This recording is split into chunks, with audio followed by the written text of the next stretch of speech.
gentlemen. You know that music reminds me of the Six Flags guy who was just doing this kind of stuff.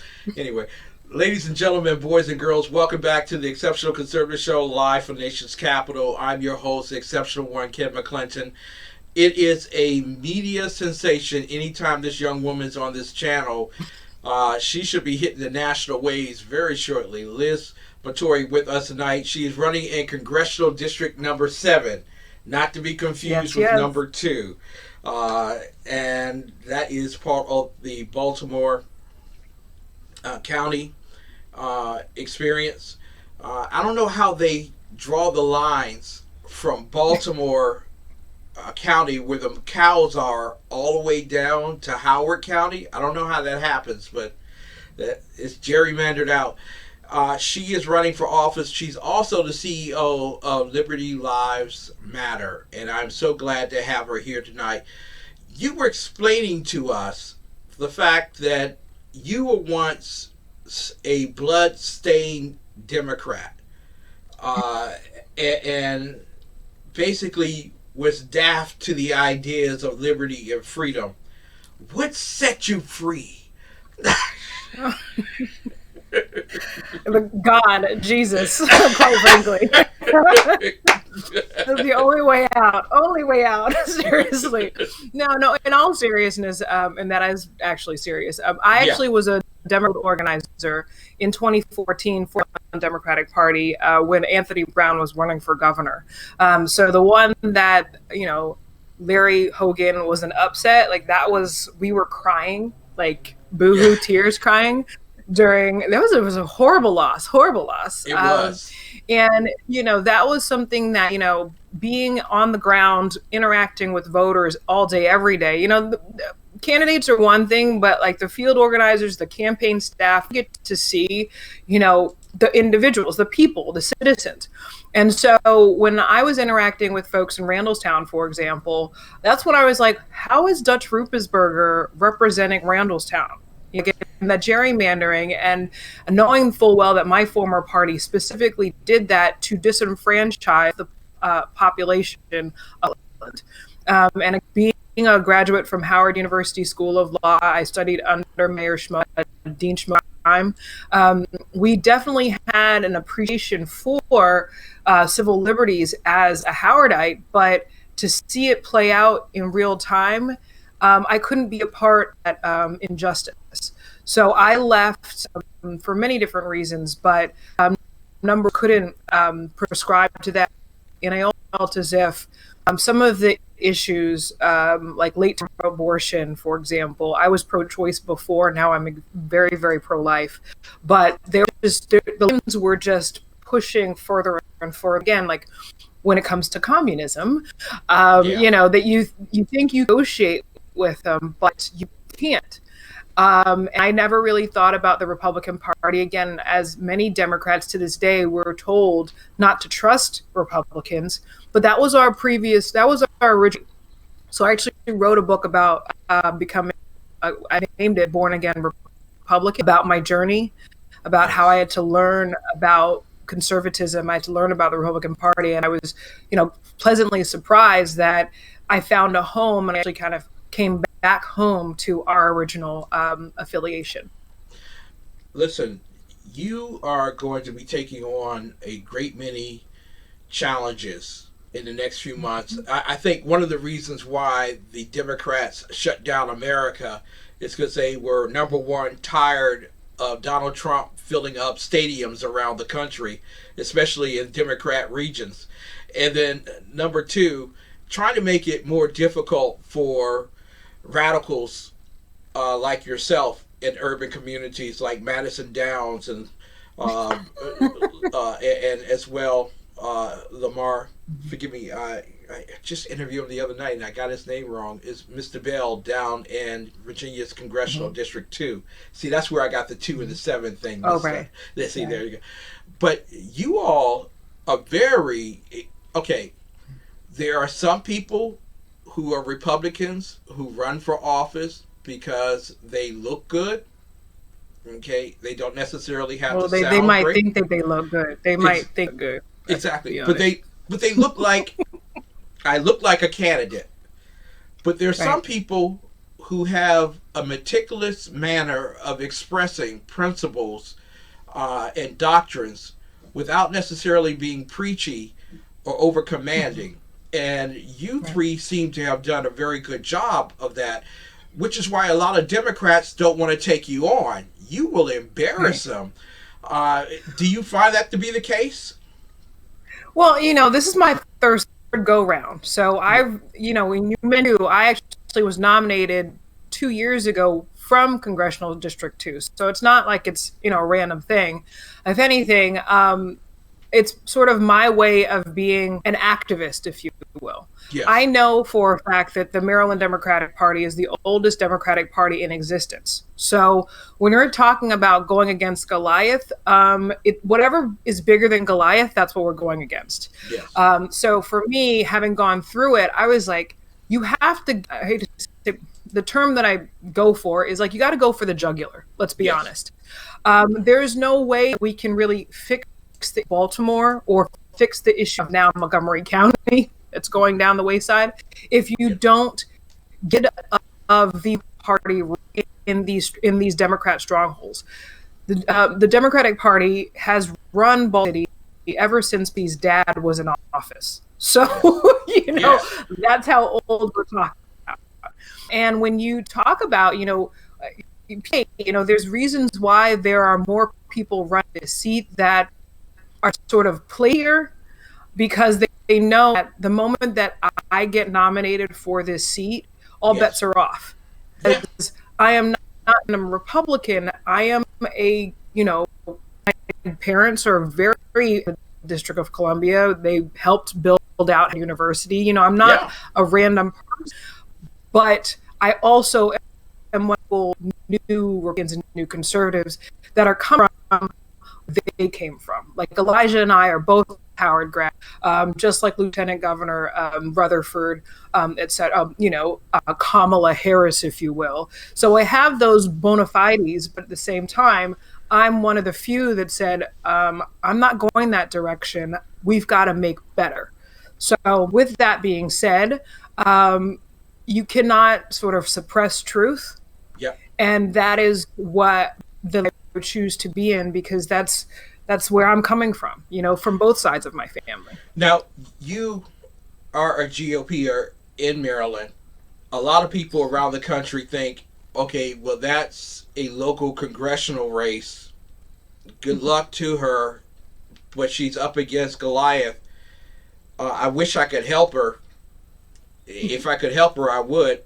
Is there a way for people outside of the People's Republic of Maryland to help you? Absolutely. I mean, a lot of the people in my previous are coming from parts of the country, and a lot of people donate online. They can go to vote for Matory and give online. They can, send a check, if you will. But it's a congressional seat, so people also have to remember it's a federal seat.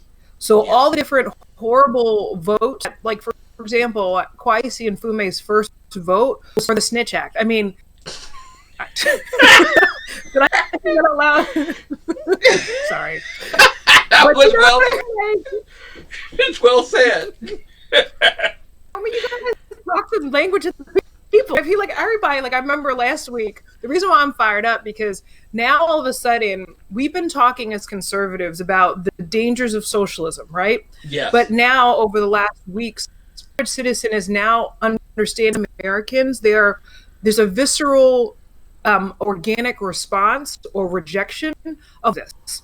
Like they were saying, Mayor Young was complaining about that Baltimore City residents aren't answering these contact calls, and I was like, good for you because it's an invasion of privacy.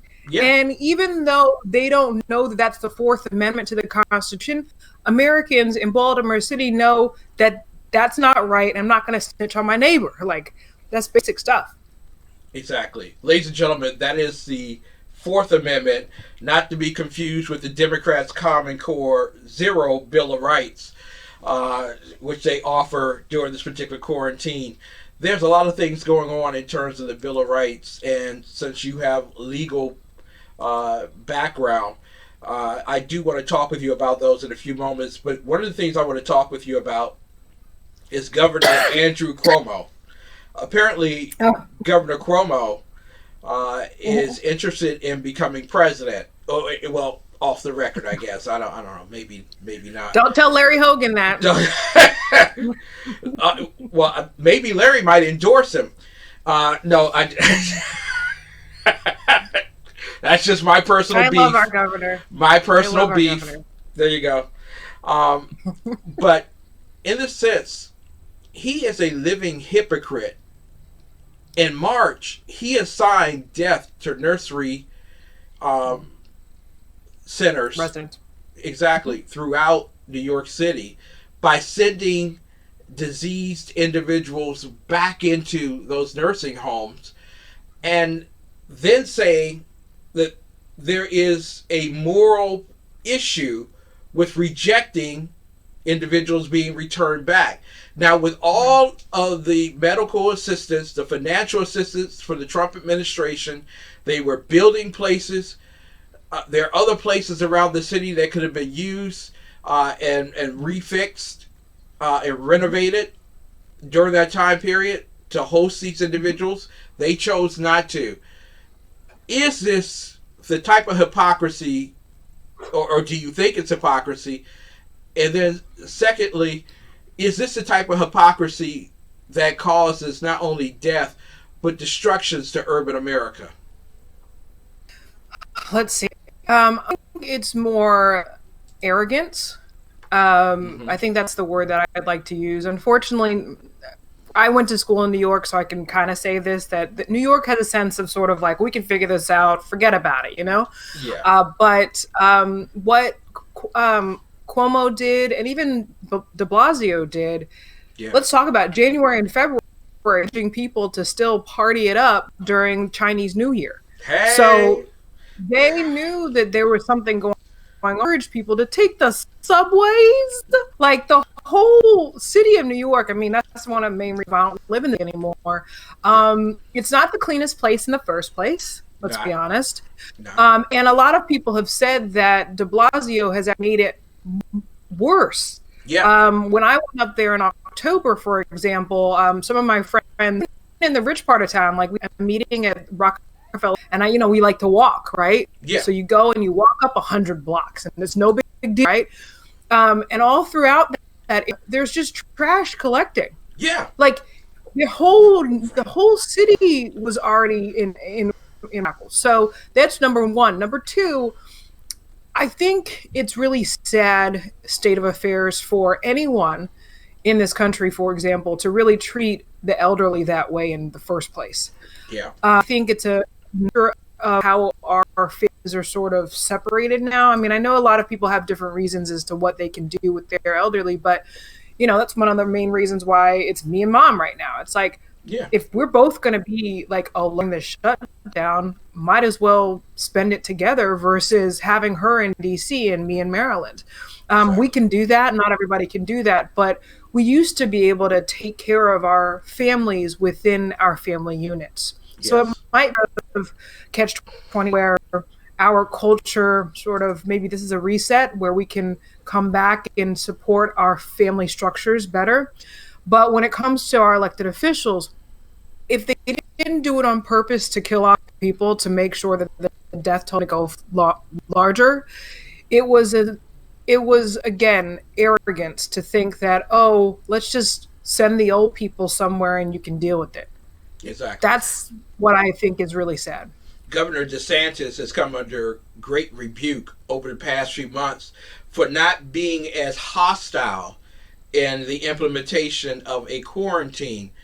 And now the numbers are coming out and saying DeSantis was right, de Blasio was wrong, Cuomo was wrong, and the press will not apologize. Do you think it's time for the press to own up to the fact that they misinformed, well, at least the fake news, misinformed a lot of Americans on how to remain safe during this particular pandemic? They're not going to do it. We don't need it. They just keep on moving. I mean, Florida is just going to keep on winning and keep on living their lives. That's the right. Old people leave New York and go to Florida. I'm just saying. They're smart. They're very smart. Very smart. Very smart. But also that they also know that the virus doesn't survive over 80 degrees. So that's another thing, that the weather actually helps. That's why California was able to succeed. And so New York, unfortunately, is in the northeast. And so it definitely had an issue there. Yeah, but when you think of the northern latitudes, you should never tell people to quarantine. That's the dumbest idea in all of the world. They need the vitamin D. They need the sunshine. That kills fresh air. Fresh air. Yes. Exactly. That's the most. Which is why I'm wondering, why would you vote in the people that don't know how to, quote unquote, care for you, even though they say they care more for you than the Republicans? It just doesn't make sense. Listen, there's some issues going on around the world, well, at least in our particular country, and I wanted to broach one with you. And that's a nationwide backlash on a Alaska school board, which basically stated that you couldn't read The Invisible Man and a few other books because they were racist or dealt with sexual innuendo or rape or things of that particular nature. Is it okay for a school to say that I don't want this in my child's library, versus a library saying I can have this book no matter what the school system says? Is there a difference of First Amendment between the two? Well, it would be hard for their drag queen librarians to teach said material. Just saying. Sorry. That's where we're at. Bro. Like, it's not a joke. This is real life. I know. We're living right now. So, okay. So you want to ban, that, I think I remember reading The Invisible Man. It's a very deep, dark, important, very, very deep novel. But, that's literature. The point of literature, are you going to ban all of Toni Morrison's writing? There's written incest all throughout her writing, because unfortunately there is that in people's history. And just like, for example, comedy has been barred from all walks of life in the United States, literature, art forces you to think. And that's the point of it. And to be able to discuss and to debate it. When I went to a prep school, so I went to Sidwell, so we nerded out like I don't know what.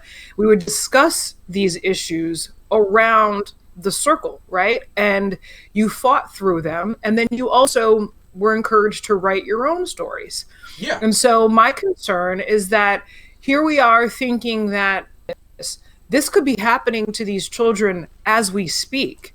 And they think that it's just happening to them. But lo and behold, they know that there's this in the world, and they know that that's wrong. And now they know that, I speak up and say, I was raped by my neighbor, and this is something that we need to speak about. I mean, that's the weird, sad, sick thing about it. It's nothing made up, because it's something that is so pervasive in our culture. And to say that you're going to ban the book doesn't mean that it's going to stop. But is it okay for a school? It's the elementary school. Is it okay for them to say, your kids can't read this book in our school, and allow it to be read in the library? Is it like two different things, or censorship just doesn't make sense, period? I think that age restrictions are fine, but you have to sort of go through them with guidance. Huck Finn, for example, they've tried to bar Huck Finn ever since my brother was in high school and in middle school, and that was a long time ago. Because you just graduated last year. There you go. No. I'm just saying, it's like, I think that the school board, that's why people should run a school board, let's be honest. Their they're pushing their agenda, for example. Yeah. And it is sort of a double-edged sword when you're allowing people to push one agenda and then censor another. That's the Exactly. problem that I face. Question for you. And this is not a Maryland thing, but a Okay. DC thing. Okay. And we're talking with Liz Matory tonight, ladies and gentlemen, running in the 7th Congressional District of Maryland. Because I'm quite certain that in the People's Republic of Maryland, you're not dealing with this issue.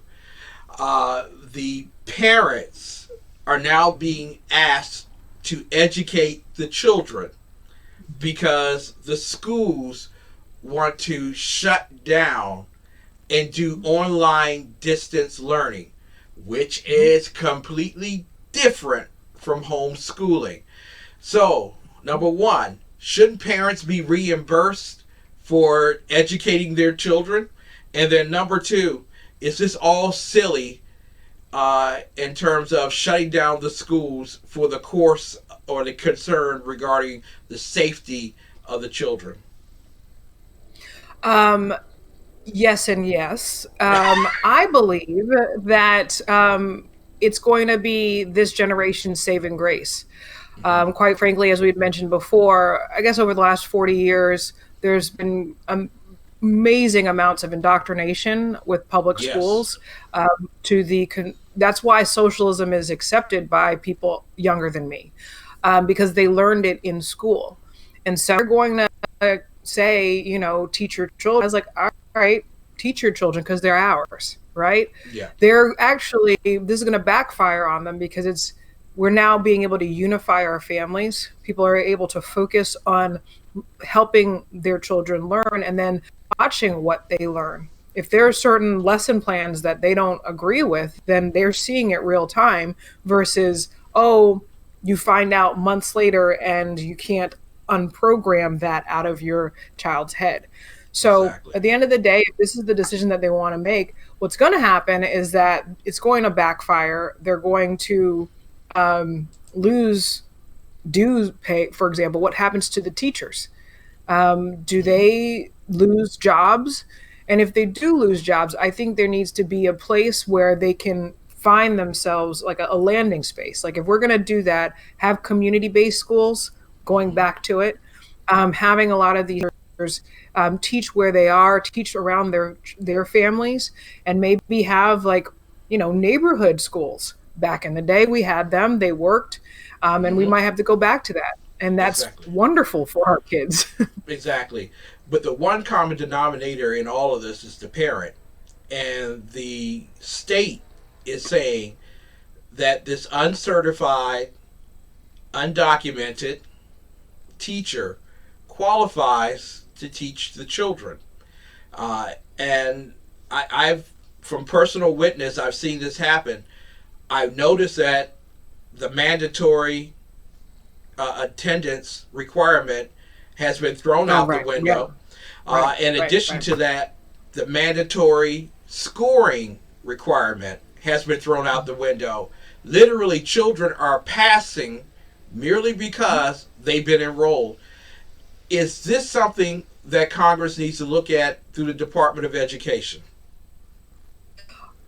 Well, I'm more of a ground level person. There you I go. think that definitely needs to go from county to county. We got in trouble from the beginning, going all the way up to the Department of Education.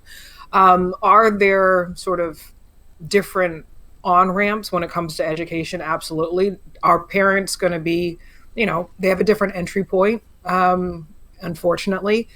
But the social promotion, like what you'd mentioned, Yeah. that was an issue even when the children were in school. Yeah. So we have to and maybe this is an opportunity for local jurisdictions to invest in themselves, help out in the areas and in the family structures that need the help, and have more of a like we're in this together approach from state to state, county to county. But Liz, Um, shouldn't we because be that's what we need. federalizing the schools? Shouldn't we be taking over the schools, one way of thinking across the board, so parents can go to work and kids to go to school? Wouldn't it be better for the federal government to do that and make it mandatory across all the stuff we're talking about? No. Obviously there has to be like a common threshold, but what we had is a race to the bottom over the last 15 years. I worked in the public charter school system in 2008, 2009 in DC. So I remember how important charter schools have been to the district children. The day school is only one place. It is a neighborhood experience. It's a family experience that, as I said, this time might be a good time for us to all recalibrate and do better for our children because they were already failing before. Yeah. Here's the other question, and then I'll let you go for the evening. You know I love you being here. I love talking with you. The whole concept of education has literally been tossed out the window thanks to the coronavirus. And so if that is the case at this point, and parents must teach their children, or at least be held responsible for the teaching of their children, in the next stimulus bill, should monies be set aside to reimburse the parents because that requires them to stay home? Should there be monies given to every single parent who's required to homeschool their children because the state has basically disemboweled themselves from the actual principles of teaching? I would say a fraction of it. No. I mean, I'm thinking about it because unfortunately in Maryland and all the different counties here, particularly in Baltimore City and Prince George's, Baltimore County, Howard, the big counties, the big five, most of our budget is through the Department of Education. Yeah. So most of the money of the county budgets are for schools. So I'm thinking in my head, like, what does that look like? Is definitely too much at the top, obviously. I would get rid of half the admins, no offense. They can find other work, I suppose. Mm-hmm. But I am more about the teachers. I really am. Mm-hmm. The teachers, again, weren't able to really teach before. So is there a way for them to be interactive and closer to their children, their students, in this, I hate the term, but new normal? If there is a way for them to be more independent and be more interactive with their children and watch the progress of the kids, then that is where you should invest the money in addition to reimbursing the parents. Yeah. Because, again, I understand on both sides, there's a lot of administrative work on the teachers now to be able to reach out to the students. So that's why I don't want to say, oh, well, all the money. Yeah. The teachers are not teachers. They're social workers at this point. Yeah. They're basically calling people on Zoom and saying, Johnny didn't show up today, but I don't know what's wrong. 90% of the kids are not showing up for this. Forgive me for being so. I did say that was the last question, but I got it. This is a fundamental question here. Mm-hmm. What we're watching here is the Democrat Party has always been pro-union, pro-teacher, always looking out for the best interests of the kid, and at the first glance, they threw the children under the bus because you got at least 30 million kids who live in rural or impoverished districts. They don't have a laptop. And if you brought a laptop home to some of those neighborhoods, Baltimore City, you know what I'm talking about. You would find it on the street the next morning, somebody slinging, selling it. So, hey. In all reality, the poor get poorer because of the Democrat Party. The ignorant beget ignorance in the Democrat Party. The penalty is being paid for by our children present and eventually when they become adults later on. There's got to be some some blast out from people at this point regarding how this is being done to our children. And where is the Republican rebuttal, is what I'm asking. Right. So, number one, people again need to wake up. Mm-hmm. And maybe this might be the time for them to realize how these things are connected, because they're told, the Democratic Party cares about you. They care about teachers. They care about children. Like you said, well, obviously they don't. We know that it's all a lie. We know that it's all a farce. We know that it is an infiltration of communism and just control your indoctrinate them and, yeah, make them stupid and ignorant. That's what they want. But there has to be a lot of self-awareness and autonomy from the citizenry. We have to get parents encouraged to know that you have every right to want better for your children. And I think that that's something that the citizens have to sort of rise up and feel empowered, because right now there's no empowerment.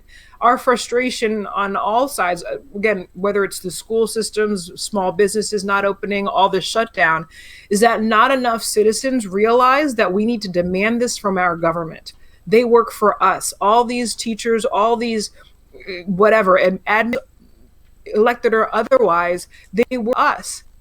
And when we step into that self-autonomy and demand that for ourselves, that's when people will start a call. Because right now, people are unfortunately being conditioned to be passive and accepting it without better. So on the Republican end, that's the reason why this is going to be the fifth time we're protesting.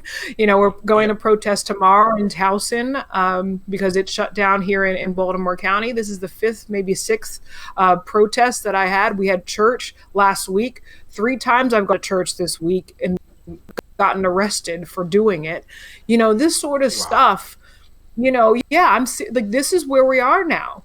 And this unfortunately seems to be having to go darker and deeper for people to wake up. Unfortunately, Liz Matory running in the seventh. See, you left me out of the educational loop. You made my parents responsible for teaching me, and that's why 7 looks like 2. The 7th Congressional District of Maryland. And how can they get in contact with you for support? Well, no, the Definitely. other way around. How can people support you in reaching out to you? Absolutely. Go to our website. It's voteforlizmatory.com. Vote for the word for Liz, Matory.com. Thank you so much for having me on. Thanks for being on tonight, ladies and gentlemen.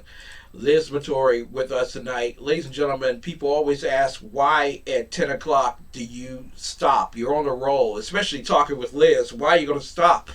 Well, first and foremost, Liz is at home and she wants to go to sleep. But number 2, ladies and gentlemen, we always stop to ask 2 basic questions. The first one is, do you know where your children are? The second one is, do your children know where you are?